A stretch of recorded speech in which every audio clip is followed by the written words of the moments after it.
सरकार सो रही है, जनप्रतिनिधि बेपरवाह हैं, जनता पानी के लिए अभी से त्राही त्राही कर रही है। मऊगंज क्षेत्र में पेयजल संकट विकराल रूप ले चुका है, लेकिन जिम्मेदार जनप्रतिनिधि और प्रशासन गहरी नींद में सो रहे हैं। जनता पानी के लिए त्राहिमाम कह रही है, लेकिन सरकार के कानों तक उनकी चीखें नहीं पहुंच पा रही। कांग्रेस जिलाध्यक्ष पद्मेश गौतम ने इस गंभीर समस्या पर कड़ा रुख अपनाते हुए सरकार को चेतावनी दी है। गौतम ने स्पष्ट रूप से कहा कि यदि जल्द से जल्द इस पानी की समस्या का उचित निराकरण नहीं किया गया तो वह खुद जिला मुख्यालय पर धरने पर बैठेंगे। उन्होंने प्रशासन को आगाह करते हुए कहा कि यदि इस दौरान किसी भी गरीब परिवार को पानी की समस्या के कारण कोई परेशानी होती है या कोई अनैतिक घटना घटती है तो इसकी पूरी जिम्मेवारी सरकार और जिला प्रशासन मऊगंज की होगी। उन्होंने कहा कि सरकार की यह नाकामी है जो जनता परेशान है। यह पहली बार नहीं है जब जनता को ऐसी भयावह परिस्थितियों से जूझना पड़ रहा है। हर साल गर्मी के मौसम में जल संकट विकराल रूप ले लेता है, लेकिन सरकार और प्रशासन कागजी योजनाओं तक ही सीमित रहते हैं। टैंकरों से पानी सप्लाई का आश्वासन दिया जाता है, लेकिन हकीकत यह है कि आम गरीब जनता तक पानी पहुंच ही नहीं पाता। गाँव और कस्बों में जल स्रोत सूख चुके हैं और स्थानीय प्रशासन इस समस्या से बेखबर बना हुआ है। दरअसल उन्होंने कहा कि क्या चुनावी वादे ही थे कि हर घर जल योजना पहुंचेगी। केंद्र और राज्य सरकार ने हर घर जल योजना के तहत बड़े बड़े वादे किए थे, लेकिन धरातल परिस्थिति बिल्कुल उलट है। नल जल योजनाएं ठप पड़ी हैं, पाइपलाइनें बिछाई तो गई, लेकिन उन पाइपों में पानी कब आएगा यह प्रशासन भी नहीं जानता। जो लोग हजारों रुपए खर्च कर बोरिंग खुदवा सकते हैं वे तो किसी तरह पानी का इंतजाम कर रहे हैं, लेकिन गरीब परिवारों के लिए स्थिति दयनीय बनी हुई है। उन्होंने प्रशासन पर गंभीर आरोप लगाते हुए सवाल खड़ा किए हैं। इस जल संकट के कारण कई इलाकों में लोगों की दिनचर्या अस्त व्यस्त हो गई है। महिलाएं और बच्चे घंटों कतारों में खड़े होकर पानी भरने को मजबूर है। यदि जल्द ही इस समस्या का समाधान नहीं किया गया तो जनता सड़कों पर उतरकर आंदोलन करने के लिए मजबूर होगी। सरकार और प्रशासन को अब यह तय करना होगा कि वे जनता की बुनियादी जरूरतों को पूरा करेंगे या केवल चुनावी भाषणों और झूठे वादों तक ही सीमित रहेंगे। जनता अब जाग चुकी है और यदि समय रहते इस गंभीर संकट का समाधान नहीं हुआ तो सरकार और प्रशासन को इसका खामियाजा भुगतना पड़ेगा। जिला पंचायत की बैठक में भी पद्मेश गौतम ने उक्त गंभीर मुद्दे को उठाया है। आइए सुनते हैं जिला पंचायत सदस्यों ने और क्या कहा है। बैठे हैं, सबने लिस्ट दी थी, किसी को क्या कोई हैंडपंप मिला? एक भी किसी के कहने पे कहीं हैंडपंप हुआ है? एक मोटर मिला है क्या किसी? जबकि हम लोग इसी सदन में माननीय अध्यक्ष महोदय आपकी अध्यक्षता में बैठक हुई थी और लिस्ट मांगी गई थी, उसी का जवाब देते आप दिलवा दीजिए विभाग से जवाब करने के लिए। यहाँ माननीय सदस्यों को बोल दिया जाता है पर धरातल पर एक भी काम नहीं हुआ। उसमें यह बात हुई थी कि जिला पंचायत सदस्यों से भी पूछ के 2-2 या 5-5 हैंडपंप को उनके कहने पे प्रस्तावित किए जाए। मेरा निवेदन ये है कि जब पिछले साल का ही वादा ये पूरा नहीं कर पाए जो इस सदन में कह के गए थे, तो आप आगे से क्या भरोसा? मेरा निवेदन ये है, क्या ई साहब या बता सकते हैं कि पिछले 1.5 साल में एक भी हैंडपंप मांग पत्र में नहीं आए आपके जिले के लिए आवंटित नहीं हुए कि नहीं हुए? मैं केवल आपसे ये जानना चाहता हूँ। अध्यक्ष महोदय, सदन का संचालन आप करेंगे, जवाब सीओ देंगे।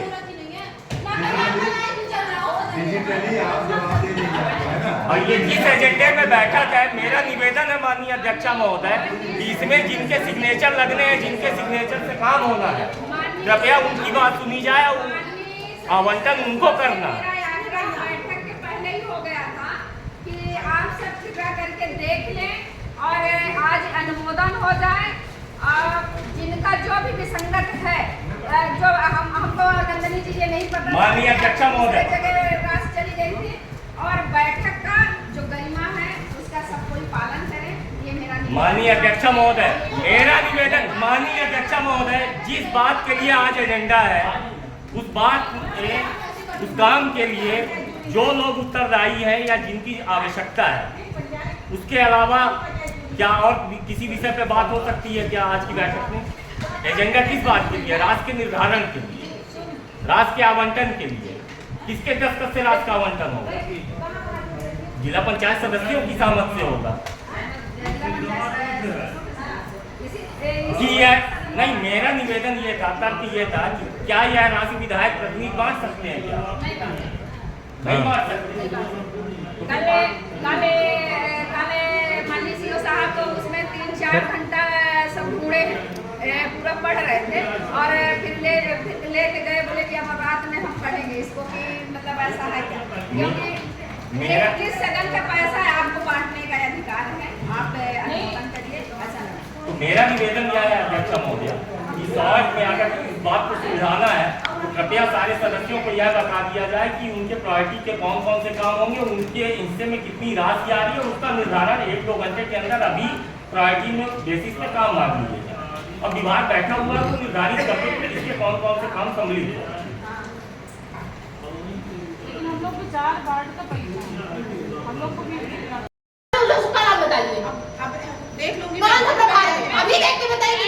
हाँ तो बताइए क्या दिक्कत है? मुझे नहीं मालूम आपके हाँ देख लीजिए मैडम। सर अब आप बताइए किसका क्या होगा? आज मेरे साथ हुआ है, क्या किसी के सदस्य के साथ ये बात हो सकती है? संविधान सदस्य इसका ध्यान दे। लेकिन जो सदन से मैं एक बात कहना चाहूंगी, पैसा जारी लेखा करता है, मैं नहीं करती। सूची ऑलरेडी सिलेक्टेड थी, पैसा जारी लेखा को करना था, मुझे तो करना नहीं। किसकी गलती है? इसमें गलती बताया जाए किसकी गलती है? सूची तो आप ही ने जारी की ना मैडम। नहीं थी मैडम, सिलेक्टेड मैडम जब टीएस जारी हुआ था उसी में आपका चेंजेस हुआ है ना। अरे आप एक दूसरे को सुन के बोल रहे हैं। आपने टीएस जब जारी हुआ तब चेंजेस हो गया। नहीं आप लोग ठीक करा में तो मैं इसका अपने पंचायत में क्या जवाब दूं? इसकी जिम्मेदारी साथ में सीओ साहब की भी है और आपकी भी है। क्योंकि आज 2-2.5 साल बीत रहे और मैं लेके बैठी हूँ, बाकी सदस्यों को तो काम नहीं दिया, मुझे काम नहीं मिला। हर बार मेरी बात होती है सॉरी प्लीज आप लोगों को मैंने सुना, उनको मैं इसीलिए मैंने बहुत प्यार से हर बार मैंने उनसे विनम्र तरीके से बात की है। साथ में संजय सिंह से मैंने हर बार विनम्र तरीके से बात की है। सौरभ सर के पास में 1 मिनट मेरी बात हो जाए। अरे आप तो समस्या से जांच कर रहे हैं, बात करके पैसा निकाला है वो मैंने में प्रॉब्लम मिला है, इसमें कागज नहीं मिल रहा है। ये बोलते हैं होता है कि कागज नहीं मिल रहा है। ये बात सही है, विभाग की गलती है, पर माननीय सदस्य इस बात को आप जान लें कि जब डीपीसी होती है तो डीपीसी अपने यहाँ से नहीं होती है, डीपीसी में मंत्री होते हैं और कलेक्टर होता है। तो मंत्री कलेक्टर जब बैठक लेते हैं उसमें वो काम है। मुझे पता है, पहले आप माननीय अध्यक्ष महोदय, मैं समझ लिया, मैं समझ मेरे पास डीपीसी का कहां से आए समझा मेरे को ये समझाया जाए। सीओ सर मुझे आप समझाइए कि 2023 की मेरी राशि थी जो कि धवैया पंचायत में जानी थी, तो धवैया में 1 मिनट धवैया में मेरी बात पहले सुन लीजिए, मुझे उसका आंसर चाहिए कि उसमें डीपीसी का क्या रोल है। मैं विनम्र तरीके से बात कर रही हूँ, उसका ये मतलब नहीं कि हर बार मेरी राशि दर उधर जाए। मुझे आप ये जवाब दे दीजिए कि मेरे घर में डीपीसी की बैठक का क्या काम है? इसके पहले बैठक नहीं होगी, मैं कहीं घर में बैठूंगी।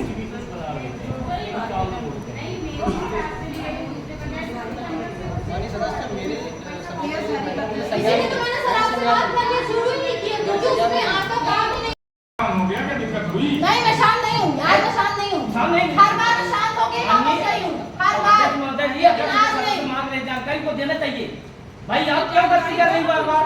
भाई वो बात कर रही है, वो कर रही बार माननीय सदस्य में अपनी बात कर रही है, जवाब दे रही है, जवाब देना चाहिए। एक मिनट उनका सुनना चाहती हूँ, बताइए। मैडम मैं थी नहीं प्रभार में जी। आपसे मेरा निवेदन उस टाइम पे निवेदन किया था कि आप कागज दे दीजिए जो चेंज हो गया है, तो आवा है तो वो उसको नए सिरे से ट्रांसफर कर देंगी, नया आदेश जारी कर।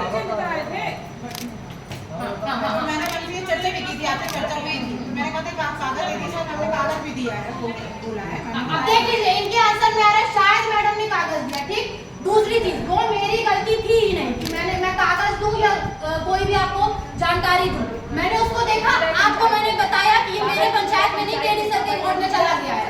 आपने कहा कि संजय सिंह मेरा जो भी राशि थी मेन राशि वो दूसरे बोर्ड में चली गई है। देखिए अभी माननीय सीओ साहब ये कह रहे हैं कि भाई आप लोग उसी काम का चयन करिए, क्योंकि प्रायोरिटी आपसे पूछी जाएगी, प्रायोरिटी में आप लोग उसी काम को चयन करेंगे, फिर वो अदला बदला नहीं जाएगा, क्योंकि जब अदला बदला होता है तो जब अदला बदला अभी आपके पास करोड़ रख दिया गया है ना, अब राशि इसमें डिवाइड होगी और फिर डिवाइड होने के बाद आपसे चर्चा की जाएगी कि आज ये इतना होता है। मैडम मैं आपको क्लैरिफाई कर दूं, मैंने उसमें बदलाव नहीं करे थे, ये विभाग की गलती की वजह से हुआ है। आपका जिम्मेदारी बनती है, पहले खड़े थे दूसरा अधिकारी था, आज के वर्तमान समय में आप विभाग के अधिकारी हैं और आपकी जिम्मेदारी बनती है कि आप सदस्यों की समस्या का निराकरण करें। जैसे मैं आपको फिर से समझा रही हूँ, इसमें जैसे प्रभाग पंचायत लिखा हुआ है, हमारे पास पूरे संघर्ष ही हमारे ये लोग अगर जाएंगे और उस सदस्य में रहेंगे तो पता चलेगा कि हो क्या रहा है। फिर पानी लाने के लिए कनाल में बैठते हैं, बिजली लाने के लिए खंबे में। शिक्षण करने के लिए भी बैठ जाएंगे तो समझ में आ जाएगा। गलत बोल रहा हूँ मैं, गलत बोल रहा हूँ।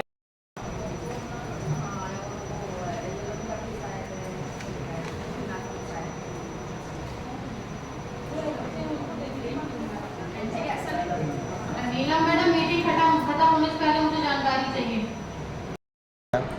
आज हम लोगों की सामान्य सभा की बैठक थी जिसमें 15वें वित्त को लेकर उसका अनुमोदन करना था, उस पर चर्चा हुई। साथ ही एक और चर्चा हुई जिस तरह से गर्मी को देखते हुए पानी की समस्या जिस तरह से सभी विधानसभाओं में क्षेत्र में जिस तरह की समस्या है आने वाली है, तो उसको देखते हुए मैंने एक रिक्वेस्ट किया है कि पंचायत हर जनपद में सीओ साहब और माननीय अध्यक्ष महोदया बैठक लें और उसमें जिला पंचायत, जनपद, सरपंच और जो पीएचई के ठेकेदार हैं, जो नल जल के ठेकेदार हैं, और इनको सबको बुलाया जाए। पीएचई विभाग के सभी एसडीओ अधिकारियों को बुलाया जाए। वहाँ पे एक समय इस चीज़ का समस्या का निराकरण हो पाएगा, चर्चा हो पाएगी। क्योंकि जैसे पंचायतों में नल जल 3 महीने से जहाँ चालू है, 3 महीने से ठेकेदार बना के कंप्लीट किए हैं। तो पंचायत की जो बैठक थी उसका मुख्य एजेंडा 15वें वित्त की राशि का वितरण के लिए था और उस वितरण के लिए आज की सामान्य सभा की बैठक बुलाई गई जिसमें कार्य योजना प्रस्तुत हुई। उस कार्य योजना के अनुसार राशि का आवंटन सुनिश्चित किया गया है। और वर्तमान समय में जिस प्रकार से गर्मियों का मौसम चल रहा है, नलकूप सूख रहे हैं, पानी की विकराल समस्या अभी से ही चालू हो गई है, आगे अभी गर्मी शेष है। तो उस विषय को लेकर भी विभागीय अधिकारियों से और सदन में इस बाबत चिंता व्यक्त की गई कि जिस प्रकार से लापरवाही और नल जल योजनाएँ आधी अधूरी पड़ी हुई हैं, उनमें भारी भरकम भ्रष्टाचार हुआ है और पानी की किस प्रकार से व्यवस्था की जाए ग्रामीण जनों के लिए, इस पर बातचीत हुई और उसमें जो व्यापक भ्रष्टाचार हुआ है उसके लिए बात की गई है कि उसकी जांच कराई जाए और आगे पानी की उपलब्धता। देखिए, आज जो बैठक हुई उसमें राशि वितरण पर भी चर्चा हुई है। बाकी जो सदस्य थे, कई सदस्य हुआ इस बात के लिए असंतुष्ट थे कि जो कार्य योजना तैयार की गई है वह उनके अनुरूप नहीं की गई है, तत्कालिक जानकारी नहीं दी जाती है, तुरंत बैठ के आहूत कर दी जाती है, एक दिन पहले सूचना दी जाती है। इस प्रकार की कई विसंगतियां हैं और मेरा यह मानना है कि यह सब जिला पंचायत के कर्मचारियों, अधिकारियों और उनके द्वारा अपने किए गए क्रियाकलापों को छुपाने का एक कारण है, मेरा ऐसा मानना है। जिला पंचायत सदस्यों को नॉलेज नहीं है क्या माना जा रहा है? अच्छा, हम यह भी कह सकते हैं कि जिला पंचायत सदस्यों का प्रशिक्षण होना चाहिए, उन्हें जानकारी दी जानी चाहिए और कि किस प्रकार से राशियों का निर्धारण किया जाता है, शासन की क्या गाइडलाइंस है, इसके लिए एक व्यवस्था बनाई जानी चाहिए, मेरा यह मानना है। समान सभा जो बैठक होगी, हम लोग क्योंकि एक आपस मतलब आपूर्ति टाइप का 1-2 घंटा का हुई, एक ही बात खत्म। क्योंकि समान सभा सदैव 4 घंटा 5 घंटा चलती है, पूरे ज़िले के क्षेत्र की समस्याओं की बात रखी जाती है, उसमें पूरी कार्य योजना बनती है। ये लगभग मनमानी तरीके से ये समान सभा बंद कर दी गई और लगभग 1-1.5 घंटा चला। और उस दौर में अभी लगभग मान चलिए कि पूरे क्षेत्र में क्या भी बड़ी पेयजल समस्या है, कहीं आपके बहुत सारी समस्याएँ क्षेत्र में हैं। उसका चूँकि जिला पंचायत त्रिस्तरीय में सबसे बड़ी पंचायत होती है, यह सारी कार्य योजना बनती है, यहाँ अधूरी रह गई है। 15वें में चर्चा हुई, 15वां भी तो चर्चा हुई, इसके बाद सारी चर्चा में कोई ऐसा नहीं आ पाया कि जो सदन में बात आए और सदन में डिसीजन हो सके। क्योंकि इस बात को हम दिखाते हैं कि पूरी सदन में चर्चा होनी चाहिए, हर पेयजल समस्या होनी चाहिए पूरे क्षेत्र की। अभी चूँकि हम लोग क्षेत्र से चुन के आते हैं और सारे हैंडपम्प बहुत से आज पेयजल के जो नहीं पहुंच रहा नल जल वाला, तो हैंडपम्प जरूरत है। हम लोग डिमांड कर रहे हैं कि जो हम लोग फंड है उसमें हैंडपम्प के लिए राशि दी जाए, फिट कर ली जाए, क्योंकि ग्राम पंचायतों में हर जगह हैंडपम्प हम लोग खनन। स्मार्ट बनो, सोलर स्मार्ट चुनो। प्रधानमंत्री सूर्य घर योजना 78,000 की सब्सिडी के साथ राजकिरण इंटरप्राइजेस से सोलर अपनाओ, बिजली के बिल की परेशानी से निजात पाओ। राजकिरण इंटरप्राइजेस, हमारा पता है जॉन टॉवर, कॉलेज चौराहा, रीवा। हमसे संपर्क करें 62 60 23 65 07 88 39 74 77 11 88 27 57 71 00।